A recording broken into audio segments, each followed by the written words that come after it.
শ্রাবণের কাণ্ড দেখে আর কথা শুনে ফিক করে হেসে দিল বৃষ্টি।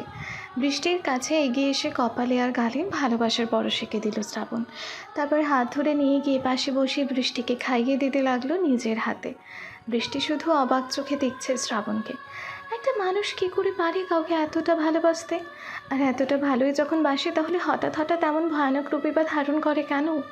এইসব কথার উত্তর বৃষ্টির অজানা। তবে বৃষ্টি এতটুকু বুঝতে পেরেছে যে শ্রাবণকে ভালোবেসে ও খুব বেশি ভালোবাসে শ্রাবণকে। বৃষ্টিকে খাইয়ে দেওয়া শেষ হলে পানি খাইয়ে বৃষ্টির মুখটা টিস্যু দিয়ে মুছে নিল শ্রাবণ। তারপর বৃষ্টির গালে হাত রেখে নরম সুরে বলল, ঠোঁটে আর হাতে খুব বেশি ব্যথা করছে জান। শ্রাবণের কথার উত্তর না দিয়ে বৃষ্টি মুচকি হেসে বলে উঠল, বৃষ্টিতে ভেজবো, আপনি ভেজবেন আমার সাথে? এখন তুমি বৃষ্টি পাবে কোথায়? শ্রাবণের কথা শুনে মুচকি হেসে বৃষ্টি বলল, বাইরে তাকিয়ে দেখুন, মুষলধারায় বৃষ্টি হচ্ছে, চলুন না ভিজি। বৃষ্টির কথা শুনে বাইরে তাকালো শ্রাবণ। তারপর দেখলো বাইরে সত্যি অনেক বৃষ্টি হচ্ছে। শ্রাবণ বৃষ্টির দিকে তাকিয়ে বলল, এখন বৃষ্টিতে ভিজলে ঠান্ডা লাগবে, জ্বর হবে। রাতে কাউকে বৃষ্টিতে ভিজতে দেখেছো কখনো? অন্য সময় ভেজো, এখন না। কিছু হবে না, চলুন না ভিজি একটু। আমার খুব ইচ্ছে করছে বৃষ্টিতে ভিজতে। ওকে, আপনাকে ভিজতে হবে না, আপনি শুধু ছাদের দরজায় দাঁড়িয়ে থাকবেন আর আমি ভিজবো। প্লিজ প্লিজ প্লিজ, চলুন না একটু ভিজি। বৃষ্টির জোড়াজড়িতে আর না করতে পারল না শ্রাবণ। বৃষ্টির সাথে ছাদে চলে গেল ভিজবে বলে। ছাদে উঠতে শ্রাবণকে রেখে বৃষ্টি দৌড়ে ছাদের উপরে উঠে ভিজতে লাগলো আর আনন্দে ছোট বাচ্চাদের মতো ছুটাছুটি করতে লাগলো। শ্রাবণ ছাদের দরজায় হেলান দিয়ে দাঁড়িয়ে অপলক দেখছে তার বৃষ্টিকে। বৃষ্টির সেদিকে খেয়াল নেই, সে তো মনের আনন্দে ভিজেই চলেছে ইচ্ছা মতো। প্রায় ৪৫ মিনিট হলো বৃষ্টিতে ভিজে চলেছে বৃষ্টি। শ্রাবণও আর বৃষ্টির আনন্দের মাঝে যেন হারিয়ে গেছে। হঠাৎ জোরে জোরে হাঁচি দিতে থাকে বৃষ্টি। বৃষ্টিকে হাঁচি দিতে দেখে যেন হুঁশ ফেরে শ্রাবণের। শ্রাবণ নিজের ঘড়ির দিকে তাকিয়ে দেখে প্রায় ১ ঘন্টা হলো বৃষ্টি এভাবে বৃষ্টিতে ভিজে চলেছে। সাথে সাথে শ্রাবণ দৌড়ে বৃষ্টির কাছে চলে যায়। তারপর কিছু না বলে বৃষ্টিকে কোলে তুলে নিয়ে বলে, এই মেয়ে, কোনো হুঁশ আছে তোমার? পুরো ১ ঘন্টা হলো বৃষ্টিতে ভিজে চলেছো তুমি। এখন তাড়াতাড়ি নিচে চলো, জামা কাপড় চেঞ্জ করে নেবে, নইলে জ্বর এসে যাবে। শ্রাবণের কথা শুনে বৃষ্টি নিচের দিকে তাকিয়ে বলল, আমায় নামিয়ে দিন, আমি একাই যেতে পারবো। বৃষ্টির কথা শুনে কোনো উত্তর দিল না শ্রাবণ। শুধু একটা বাঁকা হাসি দিয়ে বৃষ্টিকে কোলে নিয়ে নিচে নেমে এলো। তারপর রুমে এসে ওয়াশরুমের সামনে নামিয়ে দিল বৃষ্টিকে। বৃষ্টি কিছু না বলে জামা কাপড় নিয়ে ওয়াশরুমে চলে গেল। একটু পর চেঞ্জ করে বেরিয়ে এলো, কিন্তু হাঁচি দিতে দিতে বৃষ্টির অবস্থা খারাপ হয়ে যাচ্ছে। বৃষ্টি বের হলে শ্রাবণ গেল ফ্রেশ হতে। বেশ কিছুক্ষণ পর শ্রাবণ ওয়াশরুম থেকে বেরিয়ে দেখলো বৃষ্টি বিছানায় গুটিসুটি মেরে শুয়ে থরথর করে কাঁপছে। শ্রাবণ দ্রুত বৃষ্টির কাছে এগিয়ে গিয়ে কপালে হাত রেখে দেখল জ্বরে গা তার পুড়ে যাচ্ছে। শ্রাবণ তাড়াতাড়ি কম্বল দিয়ে জড়িয়ে দিল বৃষ্টিকে। তারপর কাকে যেন ফোন করে বলল এক্ষুনি গিয়ে ডাক্তারকে নিয়ে আসতে। ৩০ মিনিটের মধ্যেই ডাক্তার নিয়ে চলে এলো শ্রাবণের লোক। ডাক্তার প্রায় অনেকটা ভিজে গেছে বৃষ্টিতে আসার সময়, কিন্তু শ্রাবণ চৌধুরী ডেকেছে, না এসে তো আর উপায় নেই। প্রাণের ভয় কার না আছে। ডাক্তারকে দেখে ডাক্তারের কাছে এগিয়ে গেল শ্রাবণ। তারপর বলল, ডাক্তার, দেখুন তো আমার বৃষ্টির কি হয়েছে? এত গরম কেন শরীর? ও কথা কেন বলছে না?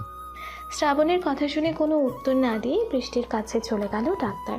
তারপর কিছুক্ষণ চেক আপ করে বলল, মিস্টার শ্রাবণ, আপনার ওয়াইফ হাসপাতালে ভর্তি করতে হবে।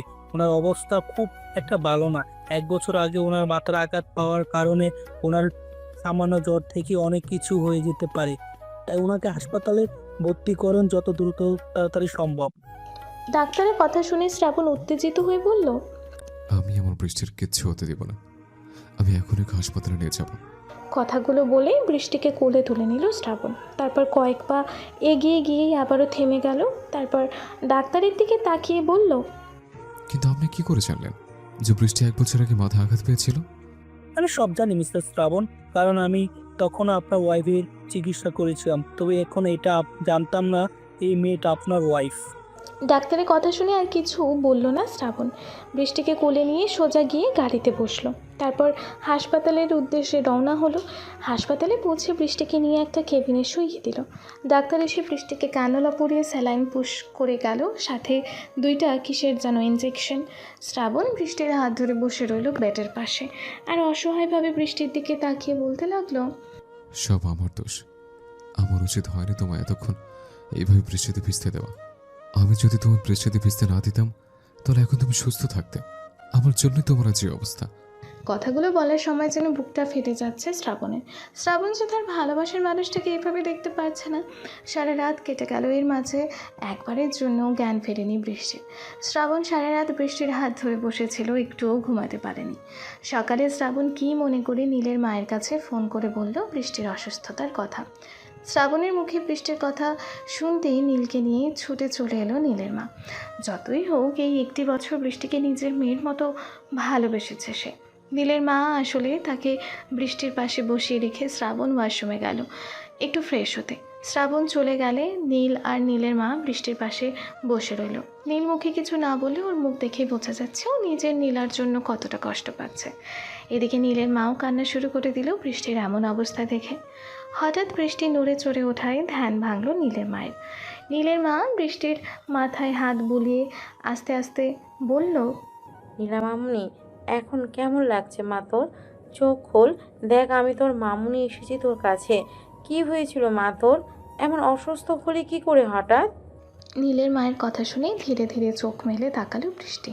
তারপর আশেপাশে একবার চোখ বুলিয়ে বোঝার চেষ্টা করলো ও ঠিক কোথায় আছে। তারপর এক ঝটকায় উঠে বসলো বৃষ্টি। বৃষ্টিকে উঠে বসতে দেখে নীলের মা উঠে দাঁড়িয়ে বৃষ্টির মাথায় হাত বুলিয়ে বলল, কি হলো নীলামা, তুই এইভাবে উঠে বসলি কেন? এখন শরীর কেমন লাগছে তোর? নীলের মায়ের কথা যেন কিছুই কানে যাচ্ছে না বৃষ্টির। বৃষ্টি গভীর মনোযোগ দিয়ে কি যেন ভাবছে। তারপর বৃষ্টি হঠাৎ চিৎকার করে বলতে লাগলো, আপনারা কারা কেন বাঁচালেন আমায়? আমি তো মরতে যাচ্ছিলাম, তাহলে কেন আমায় বাঁচালেন আপনারা? আমি আমার এই হাত দিয়ে আমার ভালোবাসাকে হত্যা করেছি, বিশ্বাসঘাতকতা করেছি আমি শ্রাবণের সাথে।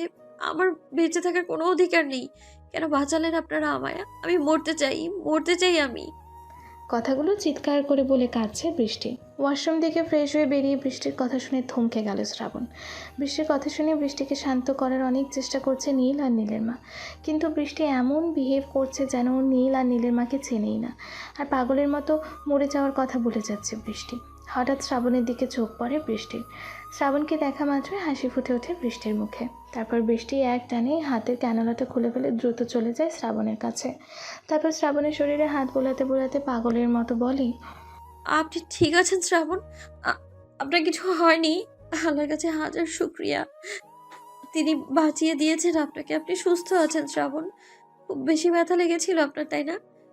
সেদিন আপনাকে ছুরি মেরে চলে আসার পর আমি আবার ফিরে গিয়েছিলাম আপনার কাছে, কিন্তু সেখানে আমি রক্ত ছাড়া কিচ্ছু দেখতে পাইনি। আমি ভেবেছিলাম আমি হয়তো সত্যি আপনাকে খুন করে ফেলেছি, মেরে ফেলেছি আমার ভালোবাসাকে নিজের হাতে। আপনি ঠিক আছেন তো শ্রাবণ? বৃষ্টি পাগলের মতো কান্না করতে করতে এইসব ভুলে যাচ্ছে, আর শ্রাবণ ও নীলের মা অবাক চোখে তাকিয়ে বৃষ্টির কথা শুনছে। হঠাৎ শ্রাবণ খেয়াল করলো বৃষ্টির হাতের ক্যানোলা খুলে ফেলার জায়গা দিয়ে রক্ত বেরোচ্ছে। সাথে সাথে বৃষ্টির হাতে সেই জায়গায় চেপে ধরলো শ্রাবণ। তারপর বৃষ্টির দিকে তাকিয়ে শান্ত গলায় বলল, জান, শান্ত হও তুমি, আমি ঠিক আছে, কিচ্ছু হয়নি আমার। প্লিজ শোনা, শান্ত হও। সেদিন তুমি কেন এরকম করেছিলে বৃষ্টি আমার সাথে? শ্রাবণের কথা শুনেই থমকে গেল বৃষ্টি। তারপর কি যেন মনে করে শ্রাবণের কাছ থেকে নিজের হাতটা ছাড়িয়ে দুপা পিছিয়ে গেল, গিয়ে বলল, আপনি কি করে পারলেন শ্রাবণ? কি করে পারলেন আপনি এমনটা করতে? একটাবারও কি আমার কথা মনে হয়নি আপনার? শ্রাবণ, আপনি আপনি এতটুকু বলতেই কাঁদতে কাঁদতে জ্ঞান হারিয়ে নিচে পড়ে যেতে নিল বৃষ্টি। সাথে সাথে শ্রাবণ দৌড়ে গিয়ে বৃষ্টিকে ধরে ফেলল। তারপর চিৎকার করে ডাক্তারকে ডাকতে লাগলো শ্রাবণ। নীল দৌড়ে চলে গেল ডাক্তার আনতে। ডাক্তার এসে বৃষ্টিকে চেক আপ করে বলল, বুঝতে শ্রাবণ, আপনার ওয়াইফ অতিরিক্ত টেনশন করার জ্ঞান হারিয়ে ফেলেছে। আর নীল আহমেদের কাছ থেকে যা শুনলাম তাতে তো মনে হচ্ছে আপনার ওয়াইফ সিটিভি এসেছে। আপনি টেনশন করবেন না, আমি এখনই ঘুমের ইঞ্জেকশন দিয়েছি, উনি এখন ঘুমাবে। ঘুম থেকে উঠলে সব ঠিক হয়ে যাবে ইনশাল্লাহ। ডাক্তারের কথা শুনে কিছুটা স্বস্তি ফিরে পেল শ্রাবণ। ডাক্তার চলে গেলে শ্রাবণ বৃষ্টির পাশে বসে বৃষ্টির বলা কথাগুলো নিয়ে ভাবতে লাগলো। কী বলছিল এতক্ষণ বৃষ্টি? আমি কি করেছি ওর সাথে যে বৃষ্টি আমার খুন পর্যন্ত করতে চাইলো? 1 বছর আগে শ্রাবণকে ছুরি মেরে বৃষ্টি যখন কাঁদতে কাঁদতে চলে যায়, তখন শ্রাবণকেও লোকেরা এসে হাসপাতালে নিয়ে যায়। কিন্তু শ্রাবণকে হত্যা করার চেষ্টা করার পর নিজেকে ক্ষমা করতে পারছিল না বৃষ্টি। বৃষ্টি মেনে নিতে পারছিল না যে সত্যি ও শ্রাবণকে নিজের ভালোবাসার মানুষকে খুন করতে পারে।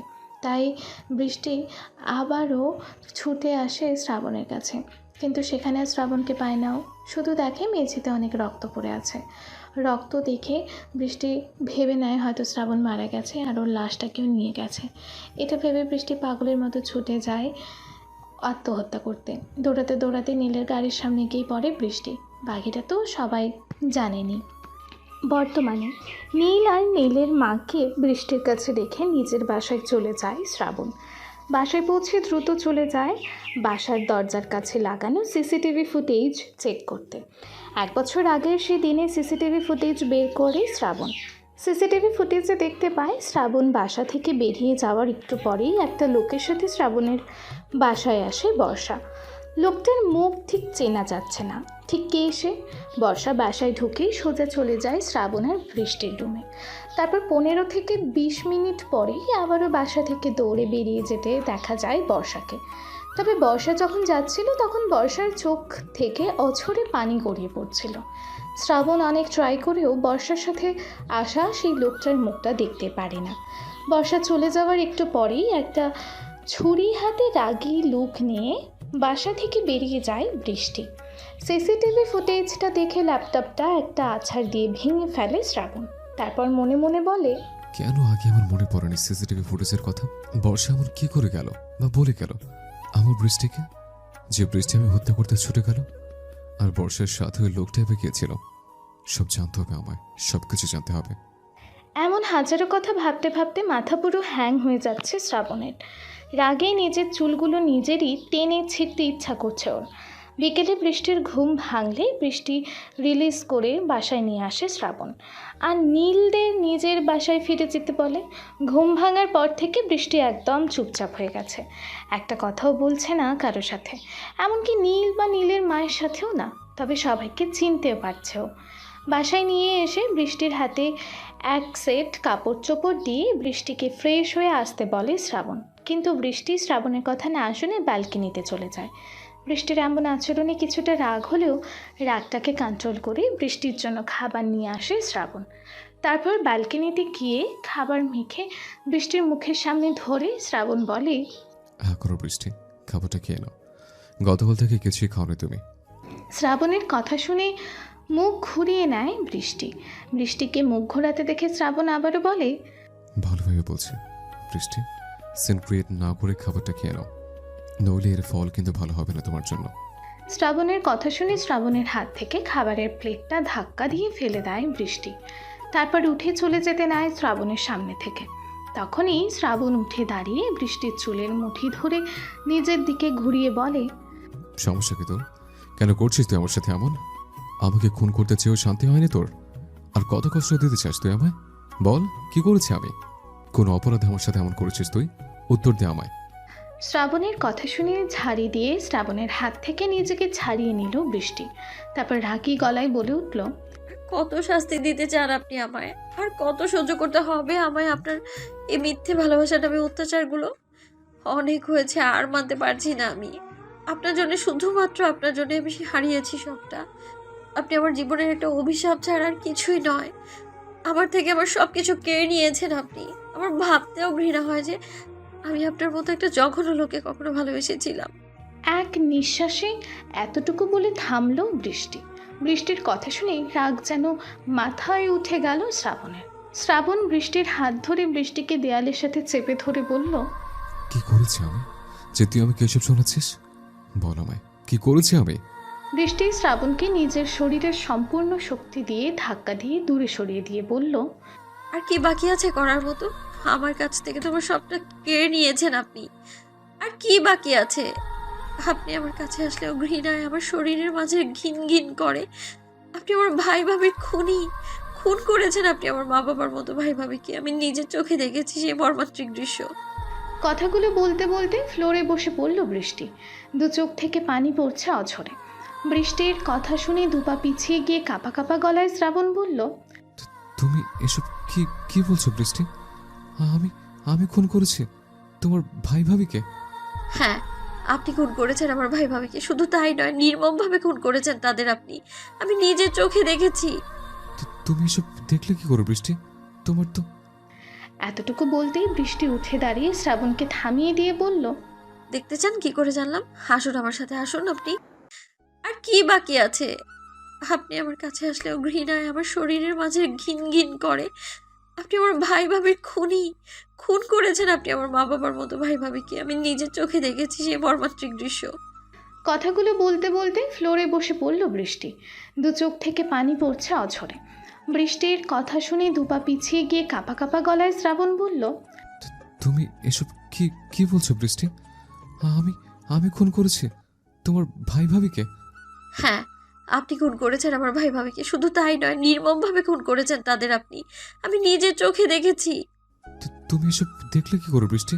তোমার তো এতটুকু বলতেই বৃষ্টি উঠে দাঁড়িয়ে শ্রাবণকে থামিয়ে দিয়ে বলল, দেখতে চান কি করে জানলাম? আসুন আমার সাথে, আসুন আপনি। কথাটা বলেই শ্রাবণের হাত ধরে টেনে নিয়ে রুমে এলো বৃষ্টি। তারপর আলমারির ওপর থেকে একটা ধুলো মাখা প্যাকেট বের করে শ্রাবণের হাতে দিল বৃষ্টি। তারপর বলল, এগুলো দেখার পরেও কি আপনি অস্বীকার করবেন যে আপনি আমার ভাই ভাবিকে খুন করেননি? বৃষ্টির দিক থেকে চোখ সরিয়ে প্যাকেটের দিকে তাকালো শ্রাবণ।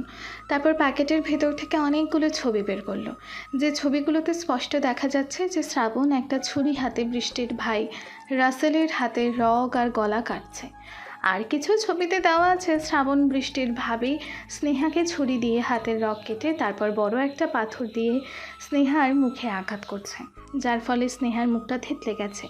কি বিভৎস এক দৃশ্য, যে কেউ দেখলে ভয়ে কুঁকিয়ে উঠবে। ছবিগুলো দেখে বৃষ্টির দিকে অগ্নিদৃষ্টিতে তাকালো শ্রাবণ। তারপর দাঁতে দাঁত চেপে বলল, এই ছবিগুলো তুই কোথায় পেলে বৃষ্টি? কে দিয়েছে তোকে ছবিগুলো? বর্ষা দিয়েছে আমায়, আপনার বোন বর্ষা। আপনি হয়তো এতদিনে বর্ষাকেও খুন করেছেন, তাই না? আপনি জানেন শ্রাবণ, আপনাকে আমি কতটা বিশ্বাস করতাম, এতটাই ভালোবাসতাম আর বিশ্বাস করতাম যে বর্ষা যখন আপনার সম্পর্কে আমায় এগুলো বলেছিল, আমি না বিশ্বাস করিনি। আমি বর্ষাকে থাপ্পড় পর্যন্ত মেরেছিলাম সেই দিন। কিন্তু এই দৃশ্যগুলো নিজের চোখে দেখার পর নিজেকে আর কন্ট্রোল করতে পারিনি। আমি ছুটে গিয়েছিলাম আপনাকে খুন করতে, নিজের ভাই ভাবের মৃত্যুর প্রতিশোধ নিতে, কিন্তু আমি পারিনি। আপনি সেই আমার সামনে এখনো সশরীরে দাঁড়িয়ে আছেন। আমি পারিনি আমার বাবা মা তুল্য সমতুল্য ভাই ভাবের মৃত্যুর প্রতিশোধ নিতে পারিনি আমি। বৃষ্টির কথা শুনেই দেয়ালের খুব জোরে একটা ঘুষি মারল শ্রাবণ। তারপর দাঁতে দাঁত চেপে বলল, কার এত বড় সাহস? কে তুললো এই ছবিগুলো? কার বুকের পাটা এত বড় যে শ্রাবণ চৌধুরীর বিরুদ্ধে চাইছে? আমি তাকে খুন করে ফেলবো। আই জাস্ট কিল হিম। শ্রাবণের কথা শুনে হাতে তুড়ি দিতে দিতে বৃষ্টি বলল, আপনি তো শুধু এটা পারেন মিস্টার শ্রাবণ চৌধুরী। আপনার জীবনে এসব খুন খারাপি ছাড়া আর কিচ্ছু নেই। আল্লাহ কেন বাঁচিয়ে দিল আপনাকে? সেদিন মরে গেলেন না কেন আপনি? আপনার মুখ দেখতে ঘৃণা হচ্ছে আমার। বৃষ্টির কথা শুনে রাগে কটমট করতে করতে বৃষ্টির কাছে এগিয়ে এলো শ্রাবণ। তারপর বৃষ্টির চুলের মুঠি ধরে বলল, আমাকে খুন করার খুব শখ না তোর? এই শ্রাবণ চৌধুরীকে খুন করার সাহস দেখেছিস তুই? বেশি বুঝলে তোকে খুন করে ফেলবো আমি। তো খুন করে ফেলুন না, কেন বাঁচিয়ে রেখেছেন আমায়? আমার ভাই ভাবের মতো আমাকেও খুন করে নিজের রক্তের তৃষ্ণা মেটান আপনি। আমি আপনাকে খুন করতে পারিনি তো কি হয়েছে? আপনাকে পুলিশে দেবো আমি, ফাঁসিতে ঝোলাবো আমি আপনার মতো একজন মানুষরূপী রাক্ষসকে। কথাগুলো বলে ওই ছবিগুলোর দিকে হাত বাড়ালো বৃষ্টি। সাথে সাথে বৃষ্টির হাত থেকে ছবিগুলো নিয়ে বৃষ্টির চুল ধরে টানতে টানতে বৃষ্টিকে বাসার বাইরে নিয়ে ধাক্কা দিয়ে ফেলে দিল শ্রাবণ। তারপর হা হা করে রাগি হাসি দিয়ে বলল, যা, পারলে পুলিশে ধরিয়ে দে আমায়। দেখি কি প্রমাণ করতে পারিস তুই আমার বিরুদ্ধে। এরপর আমার বাসার আশেপাশে তোকে দেখলে খুন করে ফেলবো। কথাগুলো বলেই বাসার ভেতরে গিয়ে গেট লাগিয়ে দিল শ্রাবণ। বৃষ্টি রাস্তার ওপর পড়ে থেকে অঝরে চোখের জল ফেলতে লাগলো। অনেকক্ষণ এভাবে কান্না করার পর কি যেন ভেবে চোখ মুছে উঠে দাঁড়ালো বৃষ্টি। তারপর নিজে নিজেই বলল, আমিও আপনাকে ছাড়বো না শ্রাবণ চৌধুরী। আপনাকে আমি জেলের ভাত খাইয়েই ছাড়বো। আমার ভাই ভাবিকে হত্যা করার প্রতিশোধ আমি নেবই আপনার কাছ থেকে, আর এটা আমার প্রমিস আপনার কাছে। কথাগুলো বলেই রাস্তা ধরে হাঁটতে লাগলো বৃষ্টি। রাস্তা ধরে আনমনে হেঁটে যাচ্ছে বৃষ্টি। বৃষ্টির চোখের পানি যেন আর থামার নামই করছে না। সাথে রাগে কটমট করছে বৃষ্টি। বেশ অনেকটা পথ হেঁটে যাওয়ার পর একটা বাইক এসে থামলো বৃষ্টির সামনে। ঘটনার আকস্মিকতায় চমকে উঠল বৃষ্টি। তারপর সামনে তাকিয়ে দেখলো বাইকে অন্য কেউ নয়, নীল এসে দাঁড়িয়েছে বৃষ্টির সামনে। বৃষ্টির সামনে বাইকটা থামিয়ে বাইক থেকে নেমে এলো নীল। তারপর বৃষ্টির সামনে গিয়ে ভ্রুকুচকে বলল, নীলা, এই এত রাতে একা একা নির্জন রাস্তা ধরে কোথায় যাচ্ছ তুমি? আর তোমায় এমন দেখাচ্ছে কেন? কি হয়েছে তোমার? মিস্টার শ্রাবণী বা কোথায়? নীলের কথা শুনে নীলের দিকে অসহায় চোখে তাকিয়ে বৃষ্টি বলল, নীল ভাইয়া, আমায় একটু থাকার মতো জায়গা দেবেন আপনাদের বাসায়? আমার যে যাওয়ার মতো কোনো জায়গা নেই নীল ভাইয়া। কথাগুলো বলার সময় বৃষ্টির চোখ থেকে দুফোঁটা জল গড়িয়ে পড়ল। বৃষ্টির কথা শুনে নীল কিছু জিজ্ঞেস করতে গিয়েও কিছু বলল না। বৃষ্টিকে বাইকে উঠিয়ে নিয়ে বাসায় নিয়ে গেল নীল। বাসায় পৌঁছালে বৃষ্টিকে দেখে খুশি হয়ে এগিয়ে এলেন নীলের মা। তারপর বললেন, নীলামা, তুই এসেছিস? আমি তো ভাবতেও পারিনি তোকে এত তাড়াতাড়ি এই বাসায় আসতে দিবে শ্রাবণ। তা শ্রাবণ কোথায় নীলা? ওকে দেখছি না যে। নীলের মায়ের কোনো কথার উত্তর না দিয়ে নীলের মাকে জড়িয়ে ধরল বৃষ্টি। তারপর হু হু করে কাঁদতে লাগলো নীলের মাকে জড়িয়ে। বৃষ্টির এমন আচরণে অবাক হলেন নীলের মা। সে বৃষ্টির মাথায় হাত বুলিয়ে বৃষ্টিকে সোফায় নিয়ে বসিয়ে বলল, কি হয়েছে নীলা? তুই এইভাবে কাঁদছিস কেন মা? বল আমায়, কি হয়েছে তোর? আর তোকে এমন দেখাচ্ছে কেন? শ্রাবণী বা কোথায়? নীলের মায়ের কথা শুনে চোখ মুছে নীল আর নীলের মাকে একে একে সব কথা খুলে বলল বৃষ্টি। বৃষ্টির মুখে সব শুনে রীতিমতো বড় একটা শক খেল নীলের মা। সব শুনে নীল বৃষ্টির দিকে তাকিয়ে বলল, তো তুমি এখন কি করতে চাচ্ছ নীলা? ওই শ্রাবণ চৌধুরীকে নিয়ে এমনি এমনি ছেড়ে দিবে তুমি? নীলের কথা শুনে উঠে দাঁড়ালো বৃষ্টি। তারপর দাঁতে দাঁত চেপে রাগী গলায় বলল, কখনোই না, আমি ওই শ্রাবণ চৌধুরীকে কখনো ছাড়বো না। আমার মা বাবার সমতুল্য ভাই ভাবিকে খুন করার প্রতিশোধ আমি নেব তার থেকে। তাকে আমি জেলের ভাত খাইয়ে ছাড়বো। খুনের অপরাধে ফাঁসিতে ঝোলাবো আমি তাকে। বৃষ্টির কথা শুনে নীল বা নীলের মা কিছু বলার আগেই পেছন থেকে কেউ একজন বলে উঠল, তুমি ওই শ্রাবণ চৌধুরীকে জেলে নিতে পারবে? শ্রাবণ চৌধুরীকে জেলে নেওয়ার আগে ক্ষমতা বাংলাদেশে কোনো পুলিশের নেই। শুধু শুধু তুমি নিজের বিপদ সহ আমাদেরকে বিপদে ফেলবে নীল। কথাগুলো শুনে পেছন দিকে ঘুরে তাকালো নীল আর বৃষ্টি। তারপর দেখলো নীলের বাবা পেছনে দাঁড়িয়ে থেকে এই কথাগুলো বলছে। নীলের বাবার কথা শুনে বৃষ্টি বলল, কিন্তু আঙ্কেল, আমি যদি শ্রাবণ চৌধুরীর বিরুদ্ধে সব প্রমাণ জোগাড় করতে পারি তাহলে তো আর ওনাকে পুলিশে ধরতে কোনো অসুবিধা হবে না। বৃষ্টির কথা শুনে নীলের বাবা গম্ভীর গলায় বলল, যা খুশি তাই করো তোমরা, আমার কথার কোনো দামই নেই। এই বাড়িতে শ্রাবণ চৌধুরী কোনো যেমন তেমন লোক নয়। তাকে জেলে নেওয়ার আর ক্ষুধার্ত বাঘের সাথে যুদ্ধ নামা এক কথা, আর তার বিরুদ্ধে প্রমাণ জোগাড় করা অসম্ভব ছাড়া আর কিছু নয়। কথাগুলো বলেই রাগ দেখিয়ে চলে গেল নীলের বাবা। নীলের বাবার কথা শুনে বৃষ্টি হতাশ হয়ে একটা দীর্ঘশ্বাস ফেলে মন খারাপ করে সোফায় বসে পড়ল। বৃষ্টিকে হতাশ হতে দেখে নীল বলল, তুমি মন খারাপ করো না নীলা। আব্বু একটু এমনই, কিন্তু আমি আছি তোমার পাশে। তোমার বন্ধু হয়ে শ্রাবণ চৌধুরীর বিরুদ্ধে যা প্রমাণ জোগাড় করার দরকার আমি তোমায় সহযোগিতা করে সব প্রমাণ জোগাড় করব আমরা। নীলের কথা শেষ হলে নীলের মা বলল, হ্যাঁ রে নীলামা, আমিও আছি তোর পাশে। তুই চিন্তা করিস না, যত রকম সহযোগিতা দরকার নীল আর আমি করব তোকে। নীল আর নীলের মায়ের কথা শুনে কিছুটা ভরসা পেল বৃষ্টি। মুখে মলিন হাসির রেখা টেনে বৃষ্টি বলল, ধন্যবাদ মামুনি, ধন্যবাদ নীল ভাইয়া। তোমরা না থাকলে যে আমার সুইসাইড করা ছাড়ার কোনো উপায় থাকতো না। আমার যে যাওয়ার মতো কোনো জায়গা নেই, নেই কোনো আত্মীয় স্বজন, কেউ নেই আমার। কে বলেছে তোর কেউ নেই নীলা? তুই কি এখনো আমায় নিজের মা ভাবতে পারিসনি? শুধু পেটে ধারণ করলেই কি মা হয়? তাছাড়া ভালোবাসার কি কোনো মূল্য নেই? নীলের মায়ের কথা শুনে নীলের মাকে শক্ত করে জড়িয়ে ধরল বৃষ্টি। তারপর কিছুক্ষণ চোখের জল ফেলল। নীলের মা বৃষ্টিকে সাথে নিয়ে গিয়ে নিজের হাতে খাইয়ে দিল। তারপর বৃষ্টি নিজের রুমে গিয়ে ভাবতে লাগলো কী করে শ্রাবণের বিরুদ্ধে প্রমাণ জোগাড় করা যায়। এদিকে বৃষ্টিকে বাইরে বের করে দিয়ে গেট লাগিয়ে নিজের রুমে চলে যায় শ্রাবণ। তারপর কাকে যেন ফোন করে কিছুক্ষণ কথা বলে। তারপর রাগের বশে ঘরের সব কিছু ভাঙতে লাগে শ্রাবণ। রাগে যেন ওর শরীরে আগুন ধরে গেছে। সব ভাঙচুর করার সময় শ্রাবণের হাতও কেটে যায় কিছুটা কাচের সাথে। রুমের সব ভাঙচুর করে বিছানায় ধপ করে বসে পড়ে শ্রাবণ। তারপর দাঁতে দাঁত চেপে বলে, কে সে যে আমার বিরুদ্ধে যাওয়ার সাহস দেখায়? আমার ছবি তুলে আমার আড়াল থেকে, আর আমি সেটা বুঝতেও পারি না। তাকে যদি একবার সামনে পাই আমি, তাহলে আমি তাকে খুন করে ফেলব। আমার সাথে শত্রুতা করার ফল হারে হারে টের পাবে সে। আর বৃষ্টি, তোর খুব সাহস বেড়েছে তাই না? আমার একটু ভালো ব্যাপার পেয়েছিস বলে ডানা গজিয়েছে তোর। তোর ডানা আমি কেটে রেখে দেব। তুই জানিস না আমি ডেঞ্জারাস হলে কতটা ডেঞ্জারাস হতে পারি? এই শ্রাবণ চৌধুরীকে খুন করার চেষ্টা করার জন্য খুব বেশি ভুগতে হবে তোকে। তুই কল্পনা করতে পারবি না আমি তোর সাথে ঠিক কি কি করব। কথাগুলো বলছে আর হাতের মুঠো শক্ত করছে শ্রাবণ। শ্রাবণের চোখ থেকে যেন আগুন বের হচ্ছে, রাগ যেন মাথায় উঠে গেছে শ্রাবণের। শ্রাবণ নিজের ফোনটা হাতে নিয়ে একটা নাম্বার বের করে কাকে যেন ফোন করলো। হ্যালো, কে বলছেন? হ্যালো তিথি, আমি শ্রাবণ চৌধুরী বলছি। ও বেবি, তুমি আমায় ফোন করেছো? What surprise! Just shut up, আমি তোমার সাথে দেখা করতে চাই। ওহ শ্রাবণ বেবি, তুমি তিথিকে ডাকছো আর তিথি আসবে না, তা কি করে হয় বলো? তুমি তোমার বাসার ঠিকানাটা দাও, আমি এক্ষুনি আসছি। কলেজের পর তো আর খুঁজে পেলাম না তোমায়, তবে তোমায় ঢাকার কে না চেনে? তুমি তো এখন ঢাকার কিং। বেশি কথা আমি একদম পছন্দ করি না, এটা তুমি খুব ভালো করেই জানো। তাই ফালতু বকবক না করে কাছের কথা শোনো। এখন তুমি আসতে হবে না, আমাদের কালকে দেখা হবে। এই কথাগুলো বলে তিথি নামের মেয়েটির সাথে আরও কিছুক্ষণ কোনো এক বিষয়ে কথা বলল শ্রাবণ। তারপর ফোন রেখে বাঁকা হেসে বলল, তুই যেই হয়ে থাকিস না কেন, শ্রাবণ চৌধুরীর হাত থেকে তোর কিছুতেই রক্ষা নেই। Just wait and see. Tithi মেয়েটি হলো শ্রাবণের কলেজ লাইফের ফ্রেন্ড। কলেজে তিথি ছাড়া আর কোনো মেয়ের সাথে বন্ধুত্ব করেনি শ্রাবণ।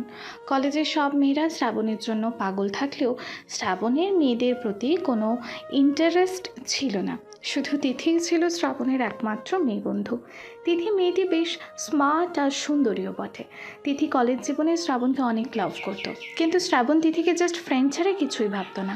কলেজ জীবন শেষ হলে যে যার মতো আলাদা হয়ে যায়। তিথি অনেক চেষ্টা করে শ্রাবণের সাথে যোগাযোগ রাখতে, কিন্তু শ্রাবণ সব সময় তিথিকে অ্যাভয়েড করে চলতো। আর শেষ পর্যন্ত তিথির সাথে সব রকম যোগাযোগ করা বন্ধ করে দেয় শ্রাবণ। পরের দিন সকালে খুব ভোরে ঘুম থেকে উঠে বৃষ্টি ফ্রেশ হয়ে নীলের মায়ের কাছে চলে এলো কাজে হেল্প করবে বলে। যতই বৃষ্টিকে মেয়ের মতো ভালোবাসুক না কেন, আসলে তো বৃষ্টির সাথে এদের রক্তের কোনো সম্পর্ক নেই। তাই নিজের বাড়ির মতো বসে বসে খাওয়াটা খুব একটা ভালো লাগবে না বৃষ্টির নিজের কাছে। নীলের মা রান্নাঘরে সকালের নাস্তা হিসাবে পরোটা বানাচ্ছিল। বাসায় কাজের লোক থাকলেও রান্নাটা নীলের মা নিজেই করেন। আসলে বাসার কেউ নীলের মায়ের হাতের রান্না ছাড়া অন্যের রান্না খায় না, তাই রান্নাটা নীলের মাকেই করতে হয়। বৃষ্টি কিচেনের দরজার সামনে গিয়ে নীলের মাকে বলল, মামুনি, কি রান্না করছো? আরে নীল আছে, এত সকাল সকাল ঘুম থেকে উঠে পড়েছিস আজ? রাতে ঘুম হয়নি নাকি রে মা? না মামুনি, রাতে খুব ভালো ঘুম হয়েছে, তাই তো এত তাড়াতাড়ি ঘুম থেকে উঠতে পেরেছি। বলো না কি রান্না করছো? এই তো পরোটা, সবজি আর সুজির হালুয়া করব। তুই রুমে গিয়ে আর একটু ঘুমিয়ে নে, আমি টেবিলে নাস্তা রেডি করে তোকে ডাকবো। না মামুনি, আমি তোমায় হেল্প করতে চাই, তোমার সাথে আমিও রান্না করব। প্লিজ মামুনি, না করো না। ও বাবা, আমার মেয়েটা দেখি আজ রান্না করতে আসছে এখানে। তা বলছি যে তুই রান্না করতে পারিস তো নীলা? কি কি রান্না করতে পারিস শুনি? নীলের মায়ের কথা শুনে বৃষ্টি মাথা চুলকাতে চুলকাতে অসহায়ভাবে বলল, ইয়ে মানে আসলে মামুনি, আমি তো নুডলস আর কফি ছাড়া কিছুই বানাতে পারি না। আসলে কখনো রান্না শেখা হয়নি কারো কাছ থেকে। আচ্ছা বাবা, তোকে আর মাথা চুলকাতে হবে না, তুই বরং নুডলসই রান্না কর। নীল নুডলস খেতে খুব ভালোবাসে। কালকে আমায় বলেছিল নুডলস রান্না করতে, কিন্তু সময় পাইনি তাই করিনি। তুই তাহলে নীলের জন্য নুডলস কর। নীলের মায়ের কথা শুনে আনন্দে লাফিয়ে উঠল বৃষ্টি। তারপর কোমরে ওড়না পেঁচিয়ে নুডলস রান্না করতে লেগে গেল। বৃষ্টিকে এখন কেউ দেখলে মনে করবে যেন কোনো বিয়ের অনুষ্ঠানের রান্না ওকে একা করতে দেওয়া হয়েছে। বৃষ্টির এভাবে রান্না করা দেখছে আর নীলের মা মনে মনে বলছে, এমন একটা মেয়েকে কি করে এত কষ্ট দিতে পারলো ওই শ্রাবণ নামের ছেলেটা? নীলামাকে দেখে মনে হচ্ছে ও এখনো একটা বাচ্চাই রয়ে গেছে, শুধু হাতে পায়ে বড় হয়েছে। যা কি মিষ্টি একটা মেয়েও, ওর উপর এমন অত্যাচার কি করে করলো ওই শ্রাবণ চৌধুরী? এইসব ভাবছে আর বৃষ্টির রান্না করা দেখছে নীলের মা। রান্নাবান্না শেষ হলে টেবিলে সব খাবার রেডি করে সবাইকে খেতে ডাকলেন নীলের মা। বৃষ্টিও নীলের মায়ের সাথে টেবিলের পাশে দাঁড়িয়ে রইল। একটু পর নীল আর নীলের বাবা এসে খেতে বসলো। খেতে বসে নীল বলল, আম্মু, আমার জন্য কি নুডলস রান্না করছো, নাকি আজকেও বলবে সময় হয়নি তোমার? রে নীল, সত্যি আজকেও আমার সময় হয়নি তোর নুডলস রান্না করার মতো। তবে তোর নুডলস তো রান্না হয়েছে।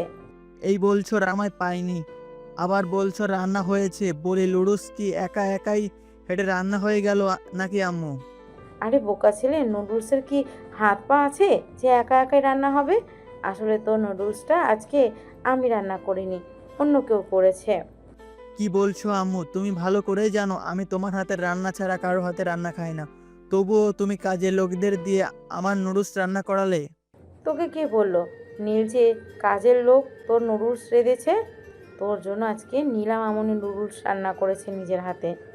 মায়ের কথা শুনে যেন হৃদস্পন্দন বন্ধ হয়ে গেল নীলের। নীল বিস্ফোরিত চোখে বৃষ্টির দিকে তাকিয়ে বলল, নীলা আমার জন্য নুডলস রান্না করেছে, তাও আবার নিজের হাতে। হুম, নীলাই রেঁধেছে। এবার খেয়ে দেখ কেমন হয়েছে নুডলসটা। নীলের মায়ের বলতে দেরি, নীল নুডলসের বাটিটা নিয়ে খেতে দেরি হলো না। নীল 2 চামচ নুডলস খেয়ে বলল, ওয়াও, অসাধারণ রেঁধেছো নীলা। নুডলসটা জাস্ট ফাটাফাটি স্বাদ হয়েছে।